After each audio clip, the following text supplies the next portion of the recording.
Hello, my friends. This is Brian, the Speaker for the Dead, coming to you today with a bit of an emotional video. So I know, and I've been seeing a lot of people who have been doing videos and talking about 765874 Unification. I just finished watching it for the first time.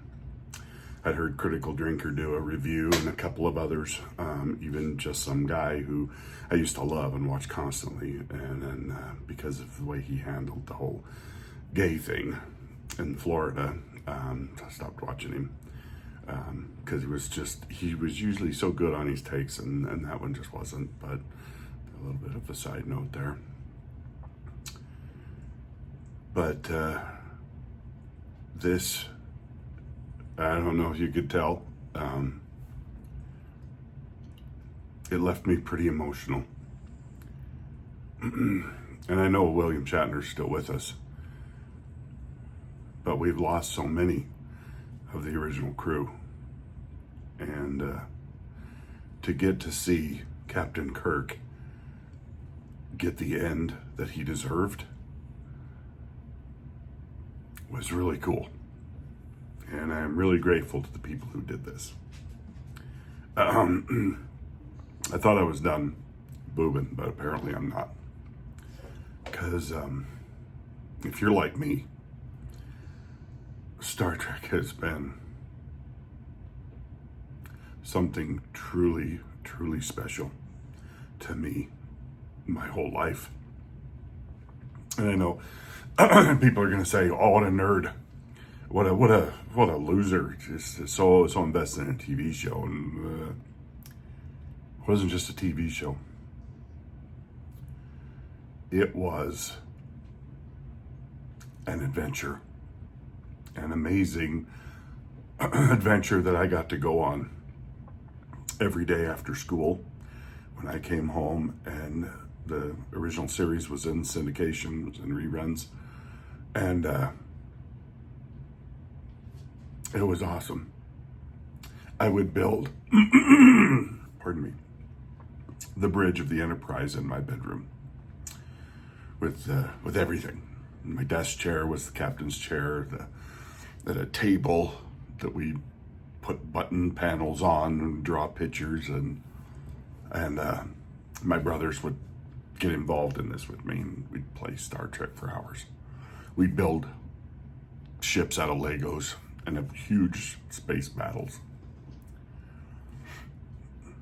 These guys were some of my heroes, and still are. These characters, real or not, they were real to me. And they helped build my character. They helped me see right and wrong as much as my parents did. And my parents were very good.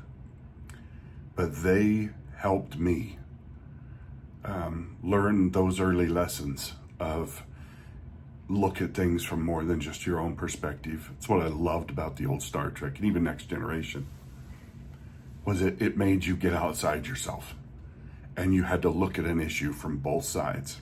It's what we don't get now, and it's what is missing. And to get to see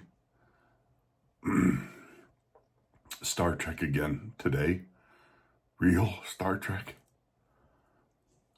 yeah, just, well, you can see it brought a lump to my throat and tears to my eyes. Not because it's the best thing I've ever seen, but it was fantastic. No words, just emotions, just facial expressions.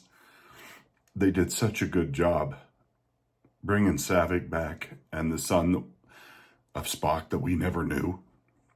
Getting to see that hero's welcome for one of the greatest captains of all time, the greatest captain in Star Trek history. I don't care what anybody says. I know the other captains have their things, and I've heard the recent arguments about who's best and who's not. And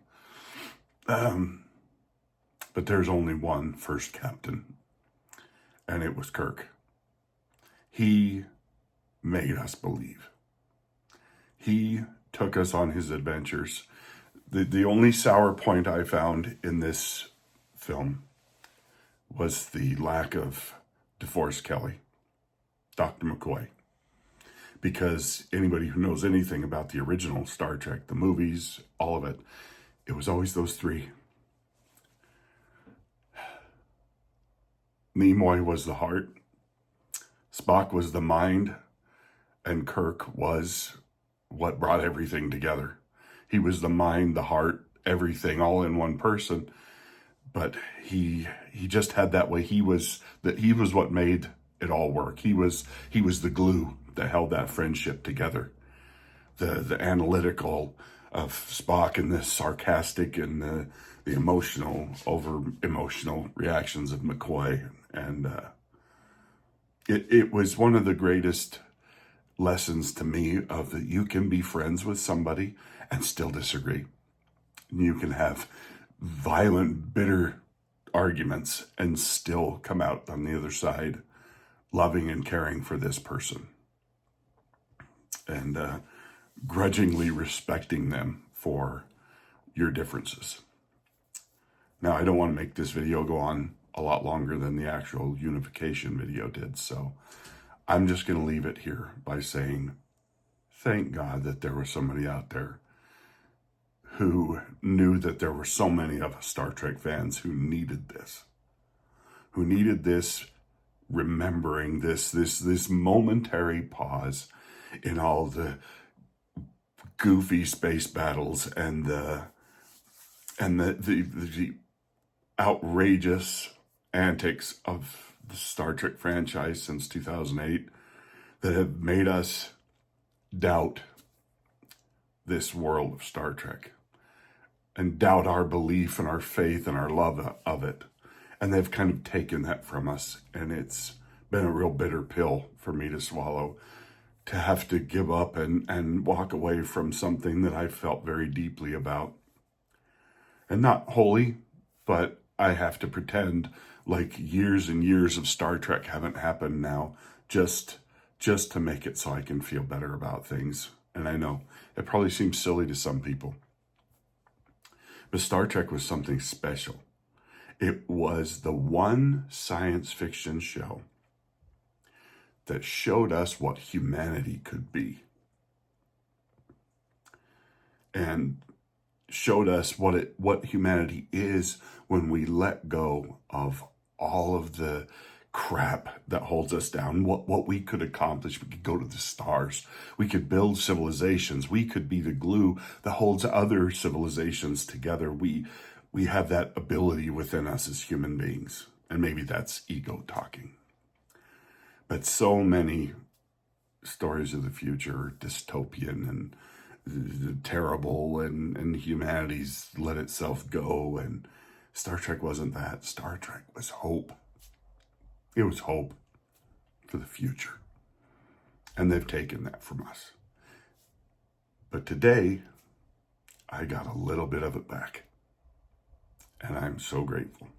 Thank you to you guys who did this. Thank you for being here to watch this short video.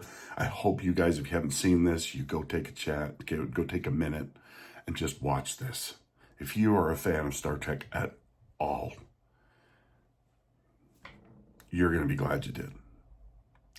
Thanks for watching, and we'll talk to you guys all next time. Bye now.